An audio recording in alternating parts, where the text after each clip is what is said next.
Hello friends, നമസ്കാരം. നമ്മുടെ Kerala T V സീരിയലിലേക്ക് എല്ലാവർക്കും സ്വാഗതം. അങ്ങനെ നമ്മുടെ സുമിത്രയുടെ മുന്നിൽ സ്വന്തം അനുജന്റെ കള്ളക്കളികൾ മുഴുവൻ പൊളിഞ്ഞടുങ്ങിയിരിക്കുന്നു. സ്വന്തം ജീവനേക്കാൾ കൂടുതൽ കൂടപ്പറപ്പിനെ സ്നേഹിച്ച സുമിത്രയ്ക്ക് ഇത്രയും വലിയൊരു തിരിച്ചടി കിട്ടുമെന്ന് സുമിത്ര ഒരിക്കലും പ്രതീക്ഷിച്ചില്ല. ദീപുവിൻ്റെ വീട്ടിലേക്ക് ചെന്ന് കഴിഞ്ഞപ്പോഴേക്കും ദീപു ആണെങ്കിൽ കള്ളത്തരങ്ങളെല്ലാം പൊളിഞ്ഞു എന്ന് മനസ്സിലാക്കിയപ്പോഴേക്കും ചേച്ചിയുടെ കാലയിലേക്ക് അങ്ങ് കെട്ടിപ്പിടിച്ചങ്ങ് കിടന്ന് കരച്ചിൽ തുടങ്ങി.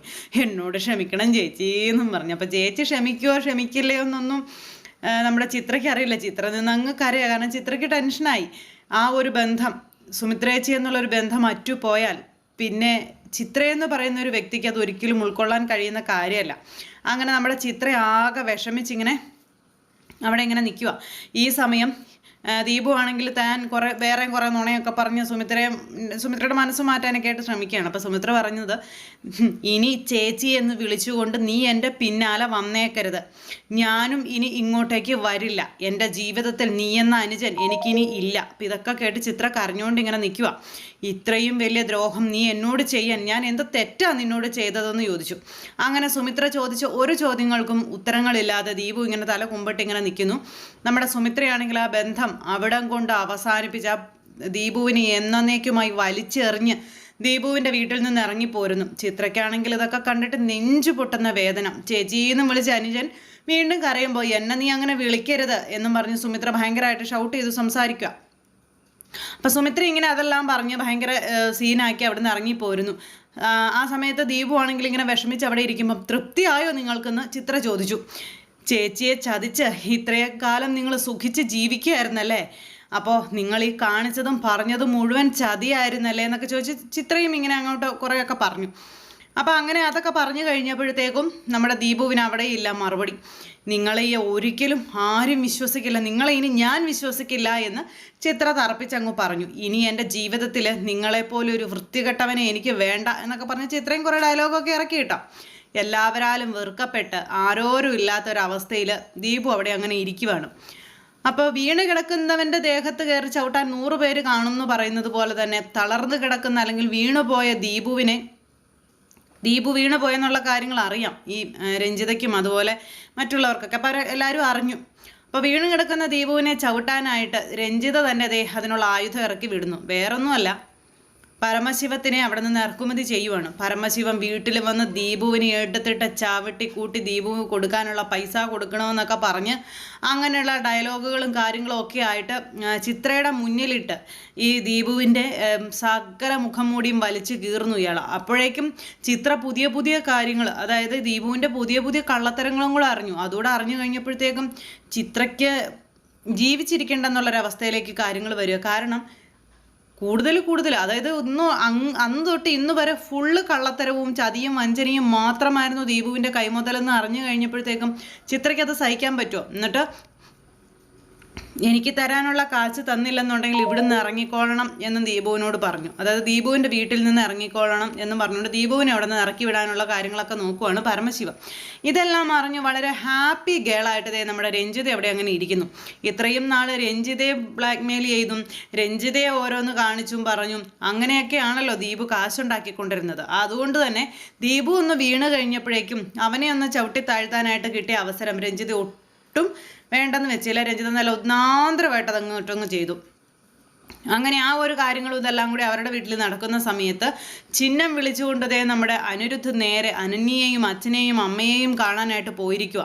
അവിടെ ചെന്നിട്ട് നമ്മുടെ അനിരുദ്ധ് സംഹാര താണ്ഡവമാടുകയായിരുന്നു. ഇത്രയും വലിയൊരു ചതി ചെയ്തതിൻ്റെ പേരിൽ അമ്മായിയമ്മയെയും അമ്മായച്ഛനെയും ഭാര്യയെയും ഒക്കെ ചോദ്യം ചെയ്യണം. എന്തുകൊണ്ട് എൻ്റെ അമ്മ ജീവിച്ചിരിപ്പുണ്ടെന്നുള്ള കാര്യം എന്നോട് പറഞ്ഞില്ലെന്നും ചോദിച്ച് ഭയങ്കരമായിട്ട് ഒച്ചയെടുത്തുകൊണ്ട് കയറി ചെല്ലുന്ന സമയത്ത് അനന്യ ചോദിച്ചു, എന്താ കാര്യം എന്ന് ചോദിച്ചു. വിളിക്ക് നിൻ്റെ അച്ഛനെ അമ്മേനെ എന്നൊക്കെ പറഞ്ഞു. അപ്പോഴത്തേക്കും എന്താ എവിടെയെന്ന് ചോദിച്ചുകൊണ്ട് അങ്ങോട്ടേക്ക് വരികയാണ് പ്രേമയൊക്കെ. അപ്പോൾ ഇത്രയും വലിയൊരു ചതി നിങ്ങൾ എന്നോട് ചെയ്തു, എൻ്റെ അമ്മ മരിച്ചു എന്ന് എന്തിനാണ് എന്നോട് കള്ളം പറഞ്ഞതെന്ന് അനിരുദ്ധ് ചോദിച്ചപ്പോഴേക്കും പ്രേമയുടെ കണ്ണൊക്കെ ഉന്തി പുറത്തു വന്നു. ഇവൻ ഇത് പറഞ്ഞു എന്ന് പെട്ടെന്ന് അനന്യയും ആകെ ടെൻഷനായി. അനന്യയ്ക്കും അതൊട്ടും വിശ്വസിക്കാനായിട്ട് പറ്റിയില്ല. അനന്യാണെന്നുണ്ടെങ്കിൽ ഭയങ്കരമായിട്ട് അങ്ങ് പേടിച്ച് ഇങ്ങനെ നിൽക്കുക. അനിരുദ്ധ് പിന്നെ അവിടെ കിടന്ന് ഭയങ്കരമായിട്ട് ഒച്ച ഉണ്ടാക്കുവാണ്. പറ, എന്തിനാ എന്നെ ചതിച്ചത്? ജീവിച്ചിരുന്ന എൻ്റെ അമ്മയ്ക്ക് എന്തിനാ എന്നെ കൊണ്ട് ബലിയിടിപ്പിച്ചത്?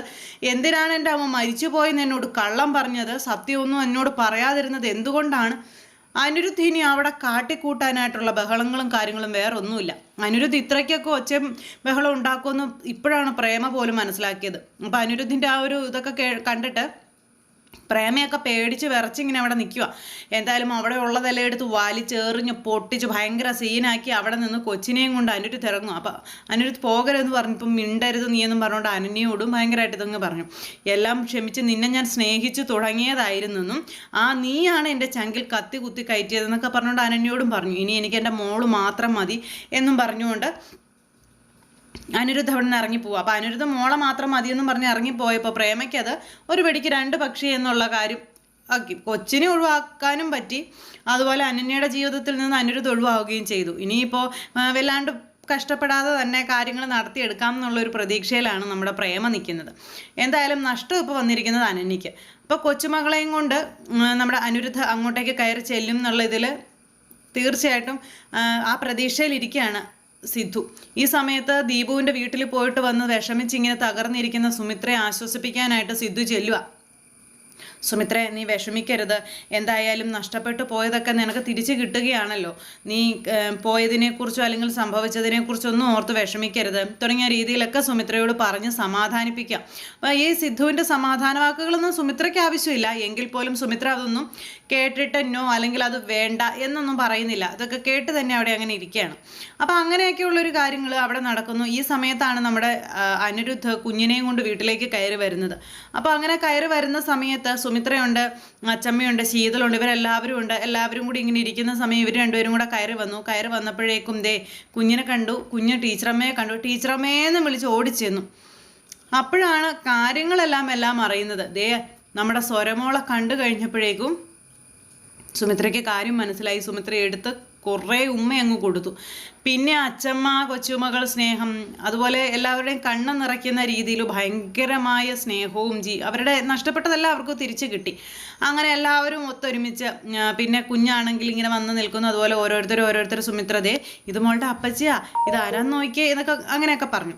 അപ്പോൾ ഇതൊക്കെ കണ്ട് സുമിത്രയുടെ ഈ ഒരു സന്തോഷം കണ്ട് സരസ്വതി അമ്മയ്ക്ക് അത്രയ്ക്ക് അങ്ങ് ദഹിക്കുന്നില്ല. എങ്കിൽ പോലും മകൻ വീട്ടിലുള്ളത് കൊണ്ട് സരസ്വതി അമ്മയ്ക്ക് അങ്ങ് അഡ്ജസ്റ്റ് ചെയ്തല്ലേ പറ്റുള്ളൂ. അങ്ങനെ ആ ഒരു ഇതിൽ സുമിത്രയുടെ ജീവിതം എല്ലാവരും നിറഞ്ഞുകൊണ്ടേയിരിക്കുന്നു. ഈ സമയം അവിടെയാണെന്നുണ്ടെങ്കിൽ ദീപുവും അതുപോലെ ചിത്രയും പൂരം വഴക്ക്. ദീപുവിനെ ഇപ്പോൾ ആരും മൈൻഡ് പോലും ചെയ്യുന്നില്ല. ഇതെല്ലാം നമ്മുടെ ചിത്ര എന്നിട്ട് അപ്പുവിനോട് പറഞ്ഞു സംഭവങ്ങളെല്ലാം. ഇതൊക്കെ കേട്ട് കഴിഞ്ഞപ്പോഴത്തേക്കും മകൻ വന്ന് അച്ഛനെ കൊന്നില്ലെന്നേ ഉള്ളൂ. അതുപോലെ ദീപുവിനോട് വളരെ ഇതായിട്ട് ഇങ്ങനെ സംസാരിച്ചു നമ്മുടെ അപ്പു. അപ്പം മകൻ ഉണ്ടാകുമെന്നുള്ള പ്രതീക്ഷയും ദീപുവിന് നഷ്ടപ്പെട്ടു. ഇനി ആരും ഉണ്ടാകില്ലെന്നുള്ള കാര്യം ഉറപ്പായി. ഇതെല്ലാം കഴിഞ്ഞ് സുമിത്രയുടെയും മക്കളുടെയും ജീവിതം ക്ലച്ച് പിടിച്ചു, അല്ലെങ്കിൽ അവരെല്ലാവരും ഒന്നിച്ചു എന്നുള്ളൊരു സന്തോഷം ആ ഒരു വാർത്ത ഈ സച്ചിൻ അറിഞ്ഞു കഴിഞ്ഞപ്പോഴത്തേക്കും സച്ചിനും ഇനി ഇരിക്കപ്പുറത്തില്ല. ശീതളില്ലാണ്ട് സച്ചിന് പറ്റുകയില്ല.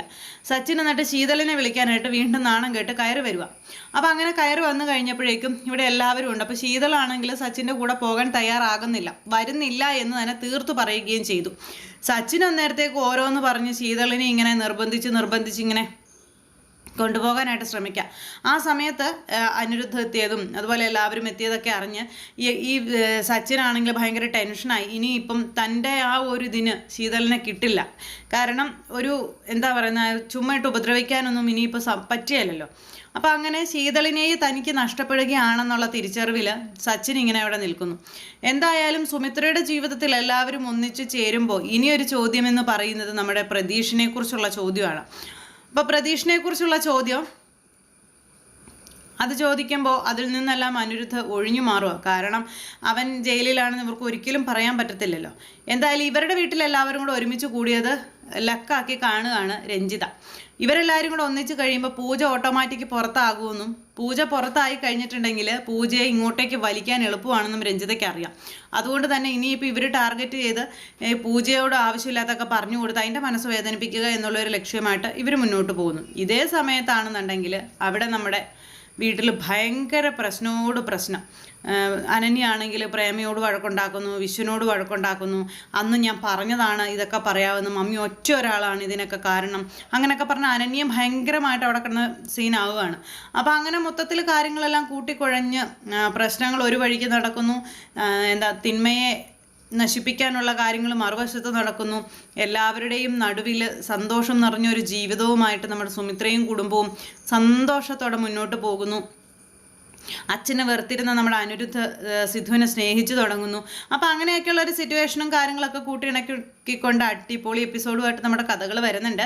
അപ്പോൾ എല്ലാവരും കാത്തിരുന്ന് കാണണം. ആരും തന്നെ മിസ് ചെയ്ത് കളയരുത്. എല്ലാവർക്കും നല്ലൊരു ദിവസം ആശംസിക്കുകയാണ്. എല്ലാവരുടെയും സപ്പോർട്ടിനും സ്നേഹത്തിനും 1000 നന്ദി ഹൃദയത്തിൻ്റെ ഭാഷയിൽ അറിയിക്കുന്നു. അടുത്ത സൂപ്പർ ഹിറ്റ് കഥയുമായി കാണുന്നത് വരെ എല്ലാവർക്കും നന്ദി.